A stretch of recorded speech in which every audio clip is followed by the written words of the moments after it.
Tesla batteries are just loads and loads of AA's. Did you know that? You go fuck yourself right now. No, 100%. Are you being serious right now? Tesla battery. What?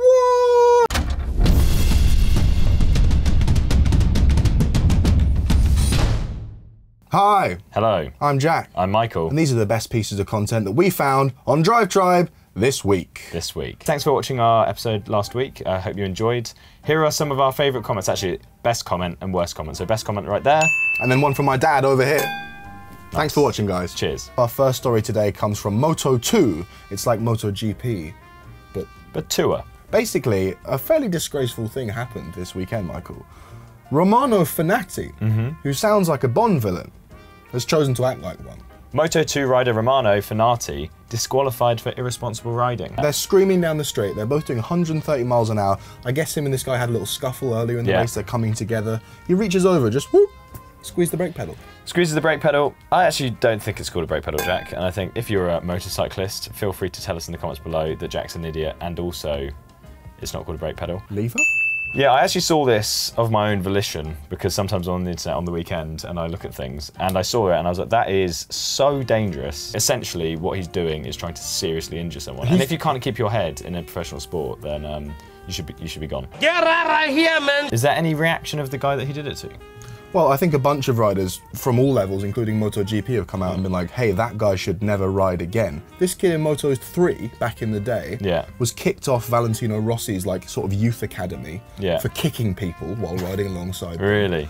Dude, this guy's the worst. Tell you what, if you ever find yourself stood at a urinal next to this guy, halfway through, just reach over and just see how he likes it. Yes.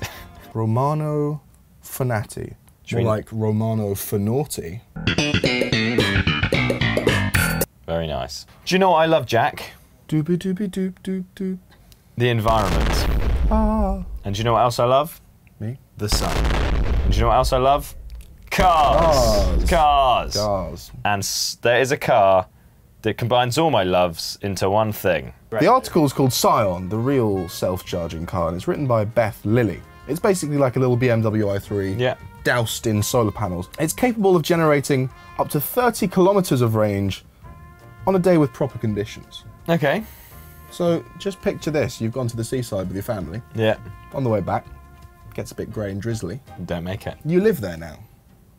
I'm guessing you will be able to charge it as well. Yeah, you can plug it in. It's a step in the right direction, right? It's like the first iPhone, not very good, but this is the first step to a self-sufficient car, a car that you never need to plug in, it just runs. This car is quite fascinating in a bunch of ways. The most interesting one is the dash, which is covered in moss. Yeah. You don't have to water it, you don't have to do anything. It's like a natural dehumidifier. I really like that idea.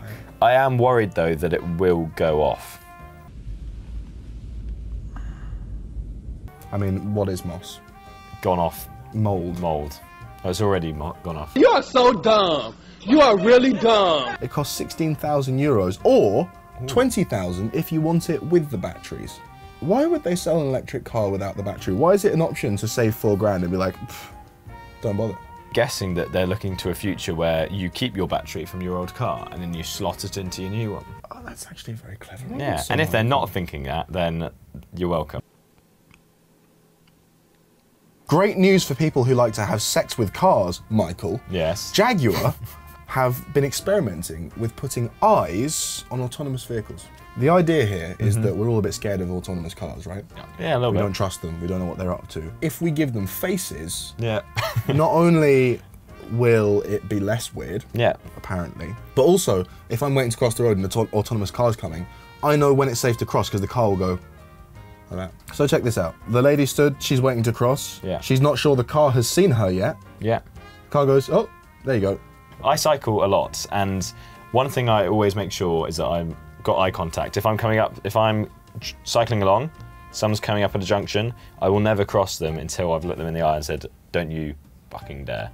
Ooh, you're odd. One problem I have with this is that the cars, I don't think, track faces. I think they just track bodies. No, the eyes, they're not really, they're watching everything. The eyes are just for our benefit. Exactly. So they look at your body walking across. If I do that, and I'm looking at someone's body rather than at their heads, sometimes people shout at me for being a sex pest, and it's frustrating. We're gonna have pervy cars.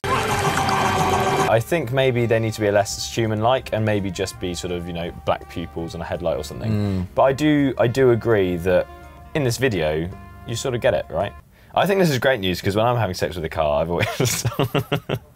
So for this week's epic outro, I'm just gonna pay someone to make it. I can't really be bothered this week. So, so this is what... Harold's, my video editing butler. Bye.